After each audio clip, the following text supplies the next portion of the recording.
Life isn't fair sometimes. You know, it's times like that I don't even know why I ever became a herbology professor. I didn't have to, you know. I could have been a tightrope walker. I ain't making this up, you know. My family had a high wire act at the circus. All of us kids were in the act. That is, except for my sister, Gladiola. She got married to this contortionist fellow, and one afternoon they were trying out a new position for their act. Well, somehow when he... And then she... it's too awful. I can't even talk about it. Well, I was telling you about the act, though, life in the circus. It was a wonderful way to grow up. I just loved it. And then right before my 11th birthday, my letter came. And that's the letter I have on display here. If you'd like to see it later on the table here. I'm very proud of it. Now, I've got to stop right now and tell you something. And I don't want you to spread it around because it's not well known in the wizarding world. I was Muggle-born. I was the first person in my family, as far back as anyone could remember, to ever have any magic. Now, of course, my parents were aware of the magical world, and that's only because they were with the circus. And a lot of Muggle-borns who received their letter from a wizarding school, for a lot of different reasons, they could choose not to go. Maybe they don't believe it. They think they can handle the magic on their own. They don't want to leave home. But a lot of those people, because of the little bits of magic that do start to leak off, they end up with a job at the circus because they can use some of that magic. Now, how many times have you seen the circus, now either in person or on television, and you say, how do they do that? It's almost like magic. Well, it very well could be. So my parents were aware of the magical world. So when that letter came, they were really excited. In fact, they had been watching me for years, thinking that, well, hoping maybe I did have a little bit of magic, just because of some of the strange things that would happen to me. And I remember one time in particular, I was about 5 years old. I was first learning to walk on the tightrope by myself. Now, up to that point, I had always ridden on my dad's shoulders in the act. And I was so proud. I was finally going to be up there by myself. Now, we were in the practice tent. I was on the practice tightrope, which was very low to the ground. Had a safety net underneath it. There were pillows in the safety net. My parents were safety freaks. But I was still very proud of myself. And I was putting one little foot very carefully and slowly in front of the other, when all of a sudden I slipped. But I didn't fall into the safety net. I didn't fall onto all those pillows. I kind of flipped. So now my feet were attached to the bottom of the high wire, and my head was hanging straight down. But I'm circus folk. Didn't bother me. I just kept carefully putting one little foot in front of the other all the way to the end, and I came down the ladder. Well, it just happened at that time the ringmaster passed by our practice tent and happened to look in and catch my act. It was all my poor father could do to stop him from billing me as Griselda, the suction foot girl. But he was able to, luckily. Well, when my letter came, my father called me to him and he said, Griselda, this is the most fantastic thing that has ever happened to anyone in our family. You'll be able to go to wizarding school. You'll get trained up for 7 years. You will be a wonderful, powerful witch. He said, at the end of that time, if you want to come back to the circus, you would be welcomed back here.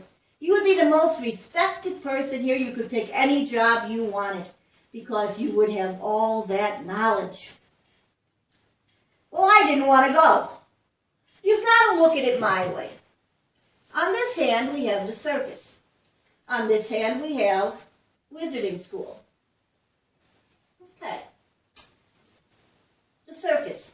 people I know and love, travel to fun, different places. No schooling. Well, my parents had done what you'd call now homeschooling. They had taught me already to read and write, do as much math as I would ever need in my lifetime. So there was no active school going on. I had interesting friends. Eel boy, octopus woman, fat lady, thin man, wonderful, interesting friends. Sparkly, glittery costumes. What little girl doesn't like sparkle? Applause. The audiences loved me. I was very popular. Plus I had all the cotton candy, candy apples, and peanuts I could eat. Okay. Wizarding school. Remote location. Boarding school. Uniforms. School every day. Homework every night. Who knows what kind of food? Well, let's see how this weighs out.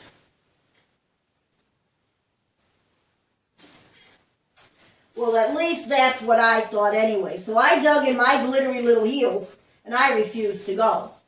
And my parents decided it wasn't worth it to force me. Well, a few days later, we happened to be in London. We had a high wire stretched between two buildings over the river. And this was kind of a publicity stunt for the circus. My parents were out right in the middle of that wire when all of a sudden, the cable snapped. Splash! 2 tons in the Thames. Right then and there, I was overcome with guilt.